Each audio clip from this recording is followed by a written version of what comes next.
Hello दोस्तों, स्वागत है आपका हमारे चैनल इनोवेटिव साइंस टेक में। तो आज हम डिस्कस करने वाले हैं मेजॉरिटिज्म इन श्रीलंका।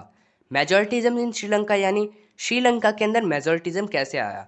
अब बेल्जियम ने तो क्या किया था, बेल्जियम के मॉडल में तो हमने देखा कि बेल्जियम ने अपने कॉन्स्टिट्यूशन के अंदर अमेंडमेंट करके अपनी कंट्री को कन्फ्लिक्ट फ्री बना दिया है। ठीक है, अब हम श्रीलंका वाला केस देखने वाले हैं कि श्रीलंका में जो कन्फ्लिक्ट्स हो रहे थे उसके लिए उन्होंने क्या किया। ठीक है, तो स्टार्ट करते हैं हमारे फर्स्ट पॉइंट से।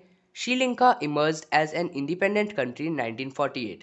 1948 के अंदर श्रीलंका एक इंडिपेंडेंट कंट्री के थ्रू इमर्ज होके आई। ठीक है, second point, the leaders of Sinhala community sought to secure dominance over the government by virtue and the majority. यानी अब जो सिन्हाला कम्युनिटी थी ना, वो अपने डोमिनेंस बनाए हुए रख रही थी गवर्नमेंट के ऊपर, और वो चाहती थी कि जो सिन्हाला कम्युनिटी है उसको डोमिनेंस मिले और मेजोरिटी मिले गवर्नमेंट के अंदर। ठीक है, अब चलते हैं हमारे नेक्स्ट पेज पे ताकि हम देखें कि मेजॉरिटिज्म इन श्रीलंका एक्चुअल में था क्या।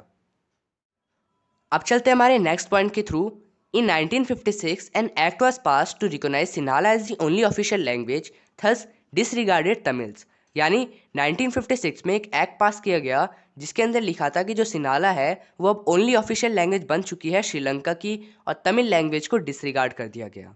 Next point, a new constitution stipulated that the state shall protect and foster Buddhism. Stipulated का मतलब यहाँ पे क्या है, स्टेपुलेटेड का मतलब है निर्धारित करना, और फॉस्टर का मतलब है नरिशमेंट प्रोवाइड कराना। ठीक है, तो एक नए कॉन्स्टिट्यूशन में निर्धारित किया गया कि जो स्टेट है वो प्रोटेक्ट करेगा और नरिशमेंट प्रोवाइड कराएगा किसे, बुद्धिज्म को, बुद्धिज्म कम्युनिटी को। ठीक है, next point, all this coming measures coming one after other gradually increase the feeling of alienation among the Sri Lankan Tamils.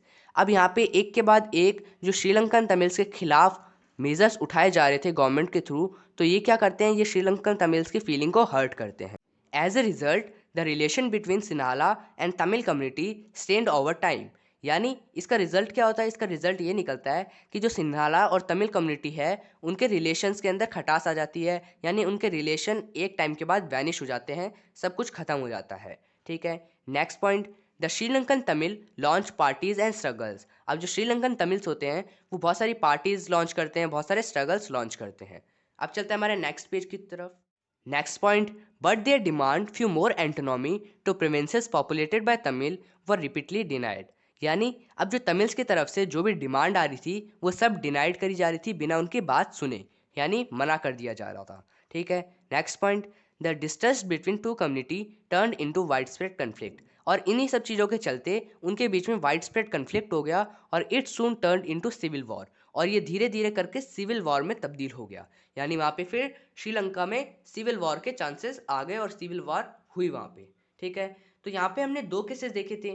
पिछली वीडियो में हमने बेल्जियम के बारे में बात की थी कि बेल्जियम ने कैसे कॉन्स्टिट्यूशन में अमेंडमेंट करके अपने कंट्री को एक पीसफुल कंट्री बना लिया था। ठीक है, वहाँ पे कोई भी कन्फ्लिक्ट्स नहीं हो रहे थे।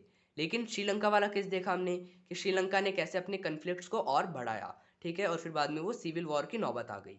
ठीक है, तो आज की वीडियो में बस इतना ही। यहाँ पे हमने पूरा मेजॉरिटिज्म इन श्रीलंका कंप्लीट कर लिया है। मैं मिलूंगा आपको एक नई वीडियो के साथ, तब तक के लिए goodbye. Thank you very much.